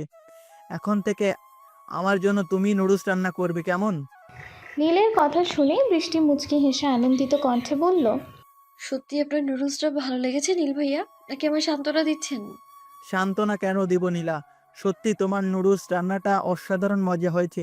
আচ্ছা, আমি বরং বাটিটা নিয়ে রুমে বসে বসে খাই গিয়ে। কথাটা বলেই নুডলসের বাটিটা নিয়ে নীল নিজের রুমে চলে গেল। বৃষ্টি মনে মনে অনেক খুশি নীল প্রশংসা করেছে বলে। তারপর সবাই একসাথে বসে নাস্তা করে নিল। সকালের নাস্তা শেষ করে একটু পর ছাদে চলে গেল বৃষ্টি। আর ভাবতে লাগলো কী করে শ্রাবণের বিরুদ্ধে প্রমাণ জোগাড় করবে ও। অনেক ভেবে বৃষ্টি সিদ্ধান্ত নিল রাতেও চুপি চুপি শ্রাবণের বাসায় যাবে, শ্রাবণের রুম থেকে ছবিগুলো চুরি করে আনবে। কারণ শ্রাবণের বিরুদ্ধে যদি জোরালো কোনো প্রমাণ থাকে সেটা ওই ছবিগুলোই। কারণ সেখানে স্পষ্ট বোঝা যাচ্ছে শ্রাবণ ওর ভাই ভাবিকে কীভাবে হত্যা করেছে। তাই বৃষ্টি মনে মনে একদম নিজেকে প্রস্তুত করে নিল। ও রাতেই যাবে শ্রাবণের বাড়িতে ওই ছবিগুলো আনতে। এইসব কথা ভেবে বৃষ্টি নিজেকে নিজেই বাহবা দিতে লাগলো। বাহ বৃষ্টি বাহ, কত বুদ্ধি তোর! এই না হলো ডেভিল শ্রাবণ চৌধুরীর বউ? মুখ ফসকে কথাটা বলে ফেলেই বৃষ্টি নিজের মুখটা চেপে ধরে বলল, এ আমি কি বলছি? আমি ওই শ্রাবণ চৌধুরী কিচ্ছু না। যদি কিছু হয়েই থাকে তাহলে আমি ওনার শত্রু, এটা ছাড়া আর কিছুই না। কিন্তু তবুও কেন মনটা এখনো বিশ্বাস করতে চাইছে না যে শ্রাবণ আমার ভাই ভাবিকে হত্যা করেছে? কেন বারবার মনে হচ্ছে উনি এসব কিছু করেননি? না না, এসব আমার মনের আবেগ। আমার আবেগ এগুলো বলছে শ্রাবণ চৌধুরী সত্যিই একজন খুনি। আমার ভাই ভাবিকে নির্মমভাবে খুন করেছেন উনি। আমি নিজের চোখে দেখেছি সবটা। ওনার কোনো ক্ষমা নেই। আমি ওনাকে জেলের ভাত খাইয়ে ছাড়বো। কথাগুলো একা একাই নিজের সাথে নিজে বলল বৃষ্টি। তারপর ভাবতে লাগলো বর্ষার কথা। বৃষ্টি চোখের জল ছেড়ে দিয়ে বলল, তুই কোথায় হারিয়ে গেলি বর্ষা? সেই দিনের পর আর কেন ফিরে এলি না তুই? তুই আমার পাশে থাকলে যে আমার এতটা একা ফিল হতো না। প্লিজ বর্ষা, তুই যেখানেই থাকিস ফিরে আয় আমার কাছে। তোকে আমার বড্ড প্রয়োজন। এইসব কথা ভেবে ভেবে চোখের জল ফেললো কিছুক্ষণ বৃষ্টি। তারপর ছাদ থেকে নিচে নেমে এলো। এদিকে শ্রাবণ আর তিথি একটা কফি শপে দেখা করতে এসেছে। শ্রাবণকে এতদিন পর দেখে তো তিথি যেন যাই অবস্থা। এই কয়েক বছরে শ্রাবণ যেন কলেজ লাইফের চাইতেও আরও বেশি হ্যান্ডসাম হয়ে গেছে। তিথিও কিন্তু কম নয়, ফর্সা স্লিম বডি, যথেষ্ট সুন্দরী। তবে তিথির পোশাক আশাকগুলো একটু বেশি মডার্ন। জিন্স প্যান্ট আর টি শার্ট পরে থাকতেই বেশি আনন্দ বোধ করে তিথি। তবে ওর এইসব পরার পিছনেও একটা কারণ আছে, সেটা না হয় এখন গোপনই থাক। শ্রাবণকে দেখা মাত্রই দৌড়ে শ্রাবণের কাছে গিয়ে গলা জড়িয়ে ধরল তিথি। তারপর বলল, ও বেবি, তুমি কেমন আছো? তোমাকে আমি কত মিস করেছি এতদিন, তুমি জানো? I miss you so much baby. তিথির কথা শুনে তিথিকে নিজের থেকে সরিয়ে দিয়ে শ্রাবণ বলল, ও তিথি, তোমার অভ্যাস কি কখনো চেঞ্জ হবে না? তুমি ভালো করেই জানো আমি এমন গায়ে পড়া ভাব একদম পছন্দ করি না। আমি তো জানি বেবি, বাট এতদিন পর তোমায় পেয়ে একটু হাগ করবো না, তাও কখনো হয় বলো? ইস, তুমি তো আগের চাইতেও বেশি হ্যান্ডসাম ও কিলার লুকের অধিকারী হয়েছো। তোমার সে ফালতু বাবু শেষ হয়ে থাকলে এবার একটু দরকারি কথা বলি, নাকি আমি চলে যাবো? তুমি বকবক করো। নো বেবি নো, তোমায় আর কোথাও যেতে দিব না আমি আর কিচ্ছু বলবো না। এই নাও, একদম চুপ করলাম। এখন বলো কি বলতে আমার স্মরণ করলে। তারপর বেশ কিছুক্ষণ সময় শ্রাবণ আর তিথি সেখানে বসে অনেক গল্প করলো। সব গল্প শেষে কফি শপ ছেড়ে বের হয়ে শ্রাবণ তিথিকে উদ্দেশ্য করে বলল, তাহলে তুমি বাসায় গিয়ে রেডি হয়ে নাও, আমি সন্ধ্যার পর গিয়ে তোমায় নিয়ে আসবো। আজ থেকে তুমি আমার বাসাতেই থাকবে। ওকে বেবি, আমি তোমার জন্য ওয়েট করব। এখন তাহলে আসি, বাই। কথাগুলো বলে বিদায় নিয়ে চলে গেল তিথি। শ্রাবণও ফিরে গেল নিজের বাসায়। রাত 9টা। চুপি চুপি বাসা থেকে বেরিয়ে গেল বৃষ্টি। বৃষ্টি চায় না ওর জন্য নীলদের বাসার কেউ বিপদে পড়ুক, কারণ ওরা বৃষ্টির জন্য অনেক করেছে যা আপন কেউ করবে না। তাই একা একাই শ্রাবণের বিরুদ্ধে প্রমাণ জোগাড় করতে হবে ওকে। বৃষ্টি ধীরে ধীরে পা টিপে টিপে বাসা থেকে বেরিয়ে গেল। যাওয়ার আগে নিজের রুমের বিছানার কাপড় চোপড় দিয়ে এমন করে সাজিয়ে রেখে গেল যে দেখে মনে হবে বৃষ্টি সেখানে ঘুমিয়ে আছে। তারপর দরজাটাকে চাপিয়ে বেরিয়ে গেল। রাস্তায় কোনো গাড়ি না পেয়ে হেঁটেই রওনা হলো বৃষ্টি। যেভাবেই হোক ওকে প্রমাণ জোগাড় করতেই হবে। প্রায় 20 মিনিট হলো হেঁটে চলেছে বৃষ্টি, কিন্তু এখনও অবধি অর্ধেক পথই শেষ হয়নি ওর। এদিকে রাত 9টা 30 বেজে গেছে। বৃষ্টির বেশ ভয় ভয়ও লাগছে, তবু বৃষ্টি না থেমে মনে সাহস নিয়ে এগিয়ে চলেছে আর রিক্সাও খুঁজে চলেছে। কিন্তু আজ যেন রিক্সাওয়ালারাও বৃষ্টির সাথে শত্রুতা শুরু করে দিয়েছে। অনেকটা পথ হাঁটার পর একটা জায়গায় এসে থমকে গেল বৃষ্টি। বেশ কয়েকজন লোক গোল হয়ে বসে জুয়া খেলছে আর নেশাও করছে মনে হচ্ছে। বৃষ্টিকে দেখে বৃষ্টির দিকে এগিয়ে আসছে তারা। বৃষ্টির পা যেন জমে গেছে সেখানে। ভয়ে আর সামনে বা পেছনে যাওয়ার শক্তি পাচ্ছে না বৃষ্টি। বৃষ্টি এবার বুঝতে পারছে ও কত বড় ভুল করেছে বাসা থেকে কাউকে কিছু না বলে একা বেরিয়ে এসে। লোকগুলো বৃষ্টির একদম কাছে চলে এসেছে প্রায়। লোকগুলোকে দেখে বৃষ্টি কাঁপা কাঁপা গলায় বলল, প্লিজ আপনারা এইদিকে আসবেন না, দূরে যান আপনারা, আমি কিন্তু চিৎকার করব। বৃষ্টির কথা শুনে লোকগুলো একে অপরের দিকে তাকিয়ে পৈশাচিক হাসি দিয়ে বলল, চিৎকার তো করবেই, চিৎকার করতে করতেই তো গলা শুকিয়ে যাবে তোমার জানো। এই রাতের বেলায় তোমার মতন পরীকে একা এভাবে পাবো ভাবিনি। আজ যে আমাদের রাতটা রঙিন হবে, তাই তোমার কাছে তো আমাদের আসতেই হবে জানেমান। বৃষ্টির এবার ভয়ে কাঁপাকাঁপি শুরু হয়ে গেল। বৃষ্টির চোখের জল ছেড়ে দিয়ে ধীরে ধীরে পেছাতে লাগলো।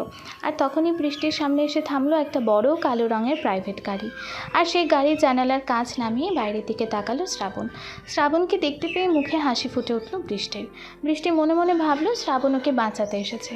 কিন্তু বৃষ্টির সব চিন্তায় পানি ঢেলে দিয়ে শ্রাবণ ওই লোকগুলোকে বলল, এই যে আপনাদের বলছি, রাস্তাঘাটে এসব না করে হোটেলে নিয়ে যান বা কোনো জঙ্গলে। এসব মেয়েরা তো আপনাদের জন্য রাস্তায় বের হয় একা একা, আপনাদের আনন্দ দিবে বলে। তাই রাস্তায় এমন না করে হোটেলে বা জঙ্গলে যান। শ্রাবণের কথা শুনে যেন মাথায় আকাশ ভেঙে পড়ল বৃষ্টির। যে শ্রাবণ একসময় ওর দিকে কেউ চোখ তুলে তাকালে চোখ তুলে নিত, ওকে বাজে কিছু বলে জিহ্বা কেটে দিত, সেই শ্রাবণ আজকে এটা কি বলছে ওই লোকগুলোকে?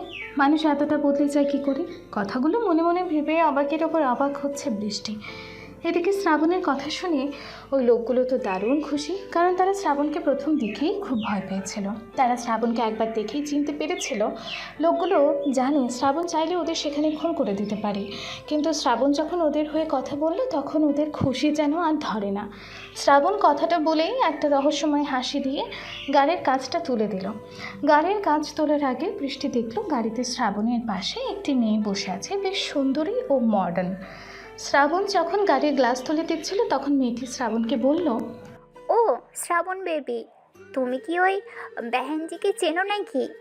মেয়েটির কথায় শ্রাবণ এক নজর বৃষ্টির দিকে তাকিয়ে বলল, না সুইটহার্ট, আমি আমার রাস্তার মেয়েদের চিনি না। কথাটা বলেই সেখান থেকে গাড়ি নিয়ে চলে গেল শ্রাবণ। আর বৃষ্টি সেখানে স্তব্ধ হয়ে দাঁড়িয়ে গাড়ি চড়ে যাওয়ার দিকে তাকিয়ে রইল। এদিকে ওই লোকগুলো এগিয়ে আসছে বৃষ্টির কাছে, সেদিকে বৃষ্টির কোনো খেয়াল নেই। শ্রাবণ ওকে এমন বিপদের মাঝে একা ফেলে এভাবে চলে যেতে পারে সেটা ভাবতেই চোখ থেকে দুফোঁটা জল গড়িয়ে পড়ল বৃষ্টির। এদিকে ওই নেশাখোর লোকগুলো বৃষ্টির কাছে এসে দাঁড়িয়ে পৈশাচিক হাসি দিয়ে বলল, কি গো রাতপুরি, এখন তোমাকে বাঁচাবে কে? তার চাইতে তুমি নিজেই ধরা দাও আমাদের কাছে, এতে তোমারই ভালো হবে, সাথে মজাও পাবে। লোকগুলোর কথায় ধ্যান ভাঙল বৃষ্টির। সাথে সাথে বৃষ্টি কয়েকবার পিছিয়ে গেল। বৃষ্টি বুঝতে পারলো ভুলটা ওর নিজেরই হয়েছে, তাই এদের হাত থেকে বাঁচতে হলে নিজেকেই কিছু করতে হবে। বৃষ্টি আর কোনো চিন্তা না করে পেছন দিকে দৌড়াতে লাগলো। বৃষ্টির পিছু পিছু ওই লোকগুলোও ছুটে চলেছে। আশেপাশে সব লোকই তাকিয়ে দেখছে, কিন্তু একজনও এগিয়ে আসছে না বৃষ্টিকে বাঁচাতে।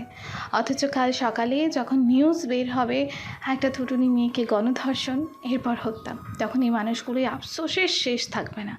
হায় রে মানুষ! দৌড়াতে দৌড়াতে হঠাৎ কারো বুকের সাথে ধাক্কা খেল বৃষ্টি। বৃষ্টি ভয় ভয়ে উপরে তাকিয়ে দেখল সেটা আর কেউ নয়, নীল। নীলকে দেখে যেন দেহে প্রাণ ফিরে পেল বৃষ্টি। বৃষ্টি দ্রুত গিয়ে নীলের পেছনে দাঁড়িয়ে নীলের শার্টটা খামচে ধরল ভয়। লোকগুলো নীলের সামনে এসে দাঁড়িয়ে বলল, ওই কে রে তুই?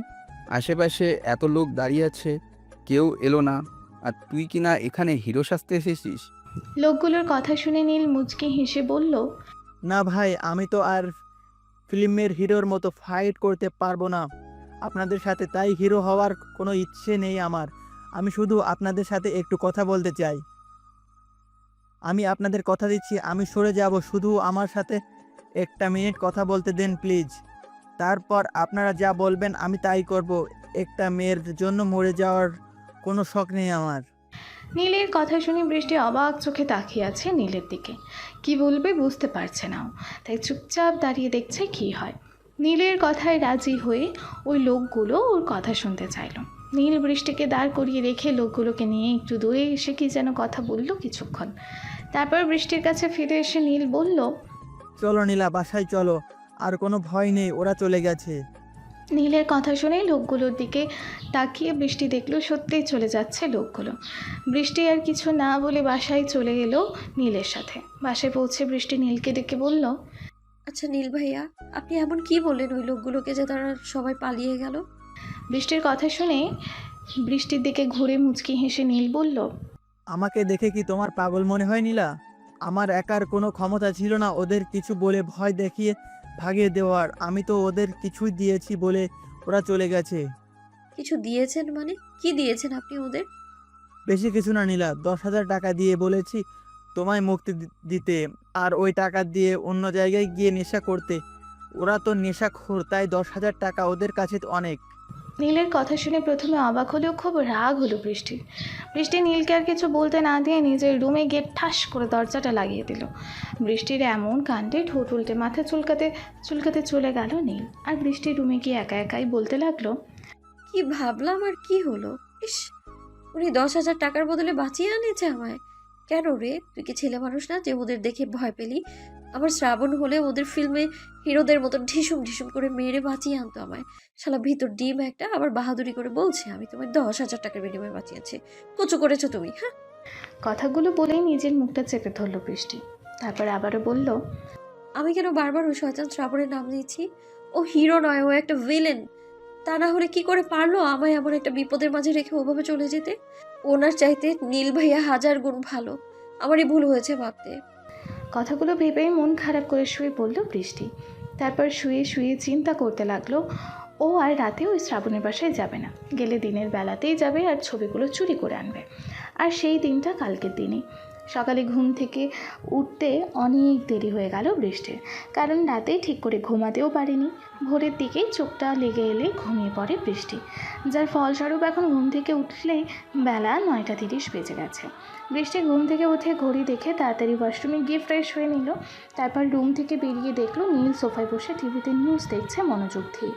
বৃষ্টিকে দেখে নীল সোফা ছেড়ে উঠে এসে টিভি বন্ধ করে বৃষ্টির দিকে তাকিয়ে বলল, ঘুম কেমন হলো নীলা? তোমার চোখ এমন ফোলা ফোলা লাগছে কেন? কিছু না ভাইয়া, আসলে রাতে ঘুমোতে একটু লেট হয়েছিল তো তাই। আচ্ছা আপনি বসুন, আমি আপনার জন্য নুডলস রান্না করে আছি। ঘুম থেকে উঠতে খুব দেরি হয়ে গেল আজ আমার। তোকে কোথাও যেতে হবে না নীলামা, আমি ওকে নুডলস রেঁধে দিয়েছিলাম ওর খাওয়ার জন্য। তুই এখানে এসে নাস্তা করায়। কিচেন থেকে বের হয়ে বলল নীলের মা। নীলের মায়ের কথা শুনে বৃষ্টি আর কিছু না বলে নাস্তা করতে চলে গেল। ওর এখন অন্য চিন্তা থাকলে চলবে না, ওকে এখন শুধু ভাবতে হবে কি করে শ্রাবণের বাসা থেকে ওই ছবিগুলো আনতে পারবে ও। সকালের নাস্তা শেষ করে ছাদে গিয়ে প্ল্যান করতে লাগলো বৃষ্টি, কখন কি করে শ্রাবণের বাসায় যাবে এটা নিয়ে। সব কিছু প্ল্যানিং করা শেষ হলেই বেলা 11:45 শ্রাবণের বাসার উদ্দেশ্যে বেরিয়ে পড়ল বৃষ্টি।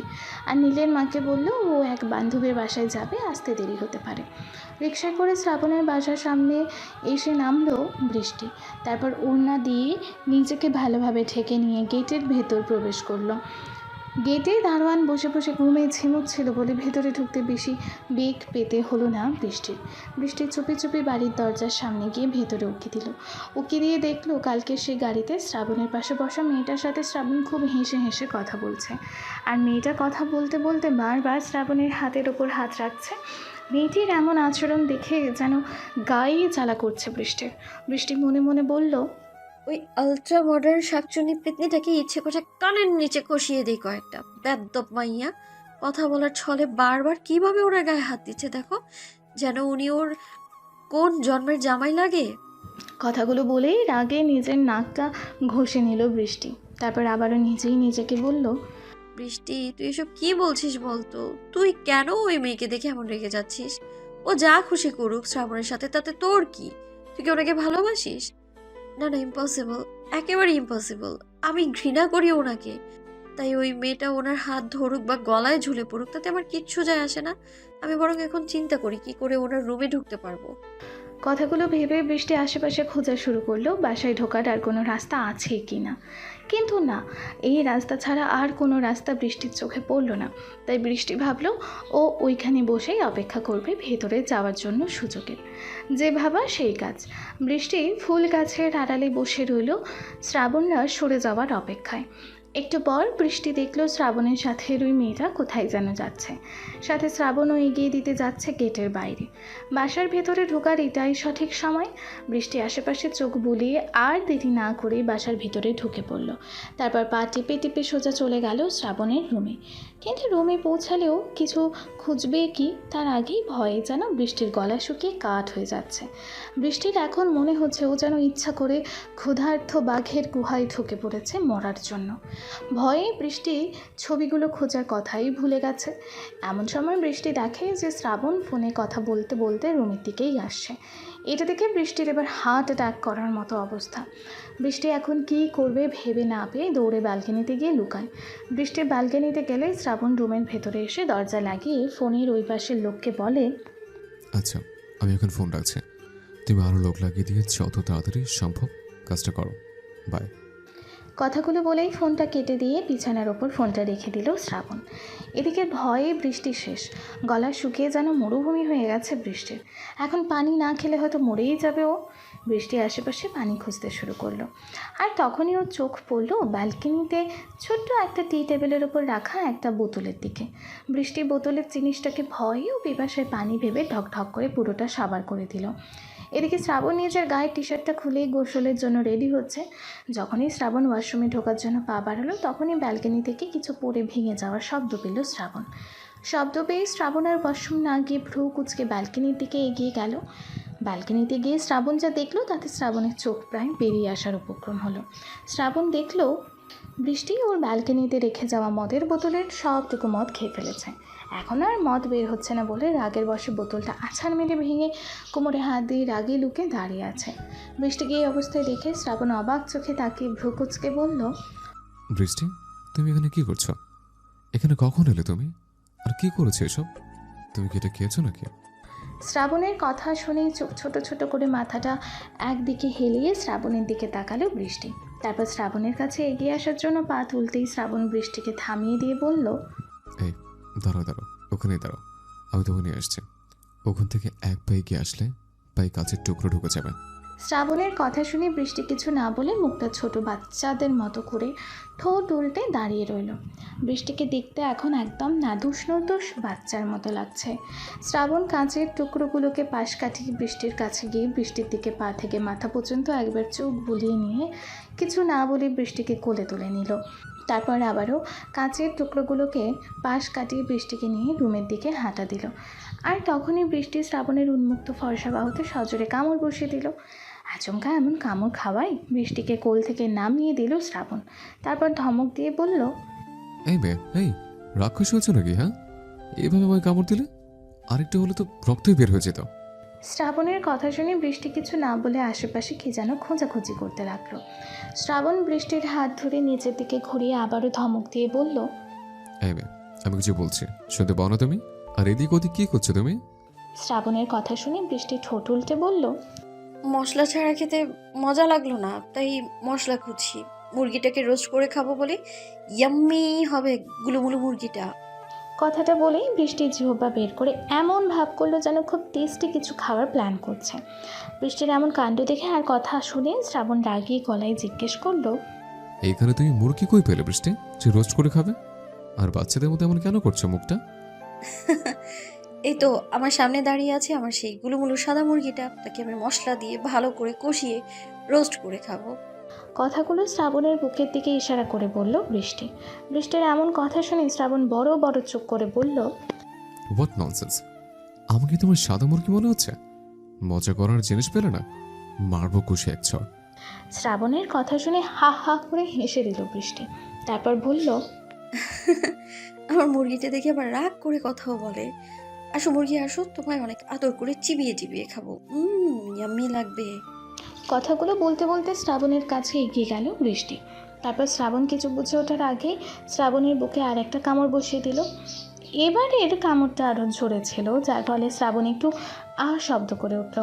বৃষ্টি শ্রাবণকে ছেড়ে দিয়ে বলল, ইস, রোস্টটাকে ভালো মতো সিদ্ধ করতে হবে, খুব শক্ত। এই মুরগি তুমি আমার সাথে চলো তো, আমি তোমার ভালো করে কেটে রেঁধে সিদ্ধ করে খাবো। বৃষ্টির কথা শুনে এবার রাগ উঠে গেল শ্রাবণের। শ্রাবণ ঠাস করে বৃষ্টির গালে একটা চর বসিয়ে দিল। তারপর নিজের গায়ে একটা টি শার্ট পরে নিল। শ্রাবণের হাতে চর খেয়ে বৃষ্টি ঠোঁট উল্টে কাঁদো কাঁদো গলায় গান ধরল, ও মুরগি তুই অপরাধী রে, আমার যত্নে মাখা মশলাপাতি তাড়াতাড়ি আইনা দে, তোরে অনেক আদরের রোস্ট বানাইয়া খামো আমি রে। আমার মুরগিটারে জামা পরানোর তোকে অধিকার দিল কে? বৃষ্টির মুখে এমন গান শুনে শ্রাবণ রীতিমতো 440 ভোল্টেজ ঝটকা খেল। শ্রাবণ বেশ ভালো করেই বুঝতে পারছে যে বৃষ্টির ভালো মতো নেশা হয়েছে, যার কারণে ও এমন আবোল তাবোল বকাবকি করছে। তাই শ্রাবণ শান্ত গলায় বৃষ্টির কাছে এগিয়ে এসে বলল, বৃষ্টি শোনো, তুই না ভালো মেয়ে, এভাবে কাঁদতে হয় না। আর ওটা মুরগি ছিল না তো, তুমি ভুল দেখেছো শোনা। না না না, আমি ভুল দেখিনি, তুমি পচা। তুমি আমার মুরগিটাকে জামা পরিয়ে দিয়েছো। আমি দেখেছি আমার মুরগিটা কি সাদা আর সুন্দর ছিল, আর আমি মুরগির রোস্ট খাবো। বৃষ্টির চিৎকার শুনে কানে হাত দিল শ্রাবণ। শ্রাবণ ভালো করেই বুঝতে পারছে এখন রাগ দেখে কোনো লাভ হবে না, কারণ বৃষ্টি এখন নিজের মাঝে নেই। শ্রাবণ বৃষ্টিকে বুকে জড়িয়ে ধরে বলল, বৃষ্টি শোনো প্লিজ, তুমি কেঁদো না, আমি তো আরেকটা মুরগি এনে দেবো, অনেক সুন্দর দেখে। 11টায় শান্ত হও আর ওখানে চুপ করে বসো। সত্যি এনে দিবা? এনে দেবো শোনা, প্রমিস। শ্রাবণের কথাটা শুনতেই বৃষ্টি শ্রাবণের থেকে নিজেকে ছাড়িয়ে নিয়ে গলার ওড়নাটা ছুঁড়ে ফেলে দিয়ে নাচানাচি শুরু করলো। একবার লাফিয়ে খাটে উঠেছে, তো একবার সোফায়, আবার দৌড়ে এসে শ্রাবণকে জড়িয়ে ধরছে। শ্রাবণের নাক কান ধরে বারবার টানছে। বেচারা শ্রাবণ এমন পরিস্থিতিতে পড়ে কী করবে বুঝতে না পেরে গালে হাত দিয়ে সোফায় গিয়ে বসে পড়ল। আর বৃষ্টি পাগলের মতো সারা রুমে দৌড়াদৌড়ি করে নাচতে লাগলো। তারপর কিছুক্ষণ এমন নাচানাচি করে দৌড়ে এসে শ্রাবণের কোলে গুটি সুটি হয়ে বসে বলল, এই মুরগি জানো, এ বাসায় একটা বড় রাক্ষস আছে। ওই রাক্ষসটা না অনেক রাগী, আর চোখ থেকে আগুন বের হয় তার, আর রাক্ষসটা খুব পচা। বৃষ্টি এত কাছে আসে শ্রাবণের যেন অনেক ভালো লাগা কাজ করতে লাগলো। শ্রাবণ বৃষ্টির কপালের সামনে আসা চুলগুলো হাত দিয়ে কানের পিঠে গুজে দিয়ে বলল, তাই তো রাক্ষসটা কে, আর সে পচা কেন শুনি? ওই রাক্ষসটার না একটা নাম আছে জানো, বেটা জম্মের খাটাস রাক্ষস একটা, ওর নাম শ্রাবণ চৌধুরী। আমার তো মনে হয় ওর আসল নাম রাবণ চৌধুরী ছিল। বৃষ্টির কথা শুনে শ্রাবণ রাগে লাল হয়ে গেল।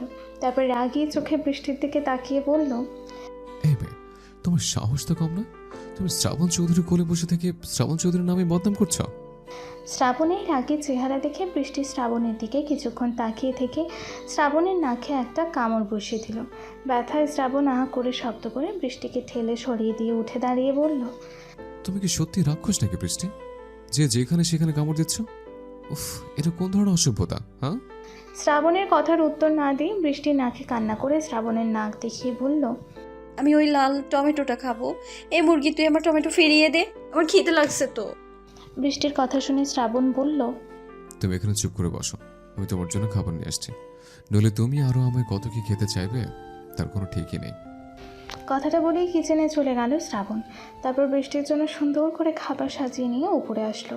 রুমে ঢুকতেই শ্রাবণের চোখ কপালে, কারণ বৃষ্টি শ্রাবণের একটা বড় ছবি নিয়ে তাতে ইচ্ছা মতো কিল ঘুষি মেরে তার ওপর কলমের কালি আর সব ময়লা ফেলছে।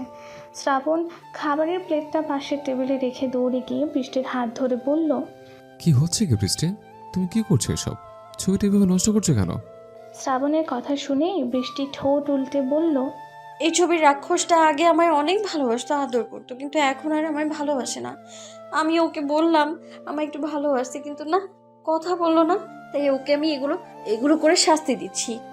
বৃষ্টির কথা শুনে শ্রাবণ মুচকি হেসে বলল, আচ্ছা, ওই রাক্ষসটার বদলে আমি তুমি আদর করে দেবো। এখন তুমি লক্ষ্মী মেয়ের মতো বসে খাবারটা খেয়ে নাও। সত্যি করবে তো? হুম, অনেক আদর করবো। এবার বসো, খাবারটা আগে খাও। শ্রাবণের কথায় বৃষ্টি চুপ করে বাচ্চাদের মতো বসে খেতে লাগলো শ্রাবণের হাতে। কয়েক লোকমা খেতেই গলগল করে শ্রাবণ আর নিজের ওপর বমি করে দিল বৃষ্টি। মদটা বেশি খাওয়ার কারণে খাবারটা হজম হলো না ওর। বৃষ্টি বমি করে খিলখিল করে হেসে সোফায় শুয়ে পড়ল। তারপর চোখ বন্ধ করে বলতে লাগলো, উম, আমি আমি আদর খাবো, মুরগি আমায় আদর করো। কথাগুলো বলতে বলতে ওই অবস্থাতেই ঘুমিয়ে পড়ল বৃষ্টি। শ্রাবণ এমন পরিস্থিতিতে কখনো পড়েনি। শ্রাবণ বমি করা অসম্ভব ঘৃণা করে, কিন্তু এখন কেন জানি না বৃষ্টির বমি করায় শ্রাবণের ঘৃণার চাইতে মায়াটাই হচ্ছে বেশি। সত্যিকারের ভালোবাসাগুলো হয়তো এমনই হয়। শ্রাবণ কাজের লোককে ডেকে জায়গাটা পরিষ্কার করতে বলে নিজেও ওয়াশরুমে গিয়ে ফ্রেশ হয়ে নিল। কিন্তু এখন বৃষ্টিকে নিয়ে কী করবে এটা ভেবেই চিন্তায় পড়ে গেল শ্রাবণ। কারণ বৃষ্টির গায়ের কাপড় চোপড় এখন না বদলালেই নয়, বমি দিয়ে একদম মাখামাখি। যদিও শ্রাবণ বৃষ্টির স্বামী, তবু শ্রাবণ চায় না বৃষ্টির অনুমতি ছাড়া ওর ওপর স্বামীর মতো কোনো রকম অধিকার খাটাতে। অনেক ভেবে শ্রাবণ একটা সিদ্ধান্ত নিল। বৃষ্টিকে কোলে নিয়ে ওয়াশরুমে চলে গেল শ্রাবণ। সন্ধ্যার পর ঘুম ভাঙল বৃষ্টির। বৃষ্টি বিছানা ছেড়ে উঠে বসতে বসতে দু হাতে নিজের মাথাটা চেপে ধরল। প্রচণ্ড ব্যথা করছে মাথাটা ওর। উঠে বসে আশেপাশে চোখ বোলালো বৃষ্টি। বৃষ্টি নীলদের বাসায় নিজের রুমে নিজের বিছানাতে শুয়ে আছে। বৃষ্টি মনে করার চেষ্টা করলো ওর সাথে ঠিক কী হয়েছে, কিন্তু প্রচণ্ড মাথা ব্যথার কারণে কিছুই মনে করতে পারছে না বৃষ্টি। তখনই বৃষ্টির রুমে লেবুর শরবতের গ্লাস হাতে প্রবেশ করলো নীলের মা। তারপর বৃষ্টির কাছে এসে বলল, এই শরবতটা খেয়ে নে নীলা, মাথা ব্যথা ঠিক হয়ে যাবে, শরীর ভালো লাগবে। মামুনি, আমার কি হয়েছিল বলো তো? আমার তো কিছু মনে পড়ছে না। আমি এখানে কখন থেকে ঘুমাচ্ছি, কিচ্ছু মনে নেই আমার। তুই কাউকে কিছু না বলে সকালে শ্রাবণ চৌধুরীর বাসায় চলে গেছিলি কেন নীলা? তাও আবার সেখানে গিয়ে তুই মদ খেয়েছিস। মদ খেয়ে মাথা হয়ে জ্ঞান হারিয়ে বেলকুনিতে পড়েছিল তুই সেখানে। নীলের মায়ের কথা শুনে চোখ বড় বড় করে তাকালো বৃষ্টি নীলের মায়ের দিকে। তারপর মনে করার চেষ্টা করলো সকালের কথা। আর তখনই ওর ধীরে ধীরে মনে এলো যে সকালে ও বান্ধবীর বাসায় যাওয়ার কথা বলে শ্রাবণ চৌধুরীর বাসায় যায় শ্রাবণ চৌধুরীর বিরুদ্ধে প্রমাণ আনতে। আর সেখানে গিয়ে শ্রাবণের ভয় পানি ভেবে কি একটা যেন খেয়ে নেয়। তারপর আর বৃষ্টির কিছু মনে নেই। সব কথা মনে পড়তেই বৃষ্টি নীলের মায়ের দিকে তাকিয়ে বলল, হ্যাঁ মামুনি, আমি সেখানে গিয়েছিলাম ওই ছবিগুলো খুঁজে আনতে, কিন্তু আমি শ্রাবণের ভয়ে পানি মনে করে কি যেন একটা খাই, তারপর আর কিছুই মনে নেই। কিন্তু আমি এখানে এলাম কি করে মামুনি? বৃষ্টির কথা শুনে নীলের মা কিছু বলার আগেই নীল রুমে ঢুকে বলল, তোমায় এখানে আমি আর আম্মু নিয়ে এসেছি। তুমি তো শ্রাবণ চৌধুরীর বাসায় গিয়ে পানির বদলে মদ খেয়েছিলে, তারপর মদ খেয়ে সেই ব্যালকনিতেই পড়েছিলে। তুমি বাসায় আসছো না, তাই আমরা তোমায় খুঁজতে শুরু করি। এক সময় শ্রাবণ চৌধুরীকে ফোন করে তোমার কথা জিজ্ঞেস করলে সে বলে তুমি মদ খেয়ে ব্যালকনিতে পড়ে আছো। তারপর আম্মু আর আমি গিয়ে তোমায় শ্রাবণের বাসার ব্যালকনি থেকে নিয়ে আসি। আসার সময় সে বলে দিয়েছে তোমায় যেন ওই বাসার আশেপাশেও আর না দেখেন উনি। নীলের কথা শুনে মনে মনে অসম্ভব রাগ হচ্ছে বৃষ্টির। ও ব্যালকনিতে পড়েছিল আর শ্রাবণ ওকে একবারও তোলেনি সেখান থেকে। আসলেই শ্রাবণ ওকে কখনো ভালোই বাসেনি। কথাগুলো ভেবেই মন খারাপ করে বসে রইল বৃষ্টি। তারপর হঠাৎই বৃষ্টির খেয়াল হলো ও শ্রাবণের বাসায় যাওয়ার সময় যে ড্রেস পরেছিল সেটা ওর গায়ে নেই, এখনও অন্য একটা ড্রেসে আছে। ব্যাপারটা খেয়াল হতেই বৃষ্টি বলে উঠল, এ কি, আমার গায়ের জামাটা চেঞ্জ হলো কি করে? বৃষ্টির কথা শুনে নীলের মা বললেন, তোর জামাটা আমি বদলে দিয়েছি নীলা, তুই বমি করে জামা কাপড় একদম মেখে ফেলেছিলিস, তাই আমি তোর জামাটা চেঞ্জ করে দিয়েছি বাসায় এসে। নীলের মায়ের কথা শুনে বৃষ্টি আর কিছু বলল না। পরের দিন সকালে খুব ভোরে ঘুম থেকে উঠে ফ্রেশ হয়ে নিজের রুমে বসে আছে বৃষ্টি। বাইরে বের হতেও মন চাইছে না ওর। সারা রাত একটু ঘুম হয়নি বৃষ্টির। বারবার মনে করার চেষ্টা করছে ও শ্রাবণের বাসায় কী হয়েছিল ওর সাথে, কিন্তু কিছুই মনে করতে পারেনি ও। হঠাৎ নীলের তাকে ধ্যান ভাঙে বৃষ্টির। নীলা, এই নীলা, আজকে আমায় নুডলস করে খাওয়াবে না, নাকি এখনো ঘুমিয়ে আছো? এ তো নীল ভাইয়া, আমি অনেক আগেই উঠেছি। আসলে বাইরে বের হতে মন চাইছিল না, মন ভালো লাগছিল না, তাই আপনি জান আমি নুডলস বানিয়ে আনছি। না থাক নীলা, মন খারাপ থাকলে আর আমার জন্য নুডলস বানাতে হবে না তোমার। আমি বরং আম্মুকে বলছি। কথাটা বলে সেখান থেকে চলে গেল নীল। বৃষ্টিও আর ওকে ডাকলো না, কারণ বৃষ্টির মনটা কেন জানি খুব ছটফট করছে শ্রাবণের কথা ভেবে। এদিকে শ্রাবণ ব্রেকফাস্ট করে সোফায় বসে বসে ল্যাপটপে কী যেন করছে, আর তখনই শ্রাবণের কয়েকজন লোক এসে বলল, স্যার, আপনি যাদের কথা বলেছিলেন তাদের মাঝের একজনকে পেয়ে গেছি। সত্যি? কাকে পেয়েছো তোমরা? স্যার, আপনি যে 3 জনের ছবি দিয়েছিলেন তাদের মাঝের কেউ নয়, তবে তাদের চেনে এমন একজনকে পেয়েছি। লোকটার কথা শুনে শ্রাবণ উঠে দাঁড়িয়ে বলল, সৌরভ, বর্ষা, নাজমুলকে চেনে এমন কে আছে? কাকে পেয়েছো তোমরা? কার কথা বলছো? স্যার, আমরা যার কথা বলছি সে একজন পাগল, মানে সে পাগলের মতো কথা বলে। ঢাকার বাইরে এক বস্তিতে থাকে সে আপনাকেও চেনে আর বৃষ্টি ম্যাডামকেও, কিন্তু কিছুই মনে করতে পারে না কিভাবে চেনে। ওনার মাথায় নাকি সমস্যা আছে। লোকগুলোর কথা শুনে রেগে গেল শ্রাবণ। তারপর রাগী গলায় বলল, একটা পাগলের কথা তোমরা আমাকে এই খবর দিতে এসছো? যে পাগল ঠিক করে কিছু মনে করতে পারে না, আবল তাবল কথা বলে, তার কথা তোমরা এখানে এসছো আমায় বলতে? এইটার নাকি তোমরা? শ্রাবণের কথা শুনে লোকগুলো মাথা নিচু করে বলল, স্যার, এই পাগলটার কথা প্রথমে আমরাও বিশ্বাস করতে চাইনি, কিন্তু পরে আশেপাশে লোকের কাছ থেকে ওনার ব্যাপারে শোনার পর আর ওনার আপনাদের কথা নিজে বলে দেওয়ার পর মনে হলো হয়তো ওনার সাথে আপনার 1 বছর আগে কোনো সম্পর্ক আছে। লোকগুলোর কথা শুনে শ্রাবণ কিছুক্ষণ চুপ থেকে কী যেন ভাবলো, তারপর বলল, আচ্ছা ঠিক আছে, চলো আমি যাবো তার কাছে। আমি দেখতে চাই কে এই পাগলটা। কথাগুলো বলেই লোকগুলোকে নিয়ে ওই বস্তির উদ্দেশ্যে বেরিয়ে পড়ল শ্রাবণ। 2 ঘন্টা পর এসে শ্রাবণের গাড়ি থামলো সেই বস্তির সামনে। গাড়ি থেকে নেমে লোকগুলোর সাথে শ্রাবণ হাঁটতে লাগলো ওই পাগল মানুষটার খোঁজে। বেশ কিছুক্ষণ বস্তির ছোট ছোট বাড়ির পরে ছোট্ট একটা কুড়ে ঘরের সামনে এসে দাঁড়ালো শ্রাবণ। লোকগুলো শ্রাবণকে ডেকে বলল, স্যার, এই সেই পাগলটার বাড়ি, মানে উনি এইখানেই থাকেন। লোকগুলোর কথা শুনে শ্রাবণ কিছু না বলে এক পা করে এগিয়ে গেল কুড়ে ঘরের ভেতর দিকে।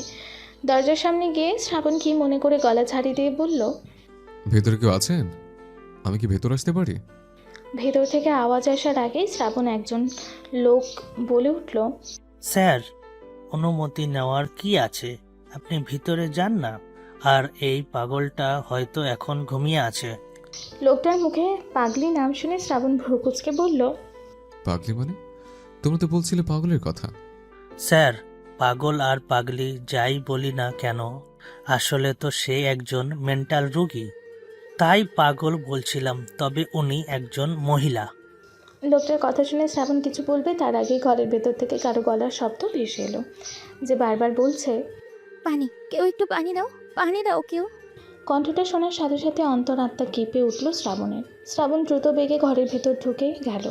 গিয়ে দেখলো একজন মহিলা মাটিতে একটা ছালার ওপর গুটিসুটি হয়ে শুয়ে জলে থরথর করে কাঁপছে আর পানি চাইছে। শ্রাবণ মহিলাটির সামনে গিয়ে মহিলাটার মুখের উপরে চুলগুলো কাপা কাপা হাতে সরিয়ে দিয়ে চিৎকার করে উঠল। শ্রাবণের চিৎকার শুনে শ্রাবণের লোকেরাও সবাই ভিতরে চলে এলো। শ্রাবণ দ্রুত মহিলাটিকে কোলে তুলে নিয়ে লোকগুলোকে বলল, গল্পটির পরবর্তী অংশ আপলোড করা হবে আগামীকাল। আর হ্যাঁ, গল্পটি কেমন হলো তা অবশ্যই কমেন্টে জানাবেন। ভালো থাকবেন আপনারা।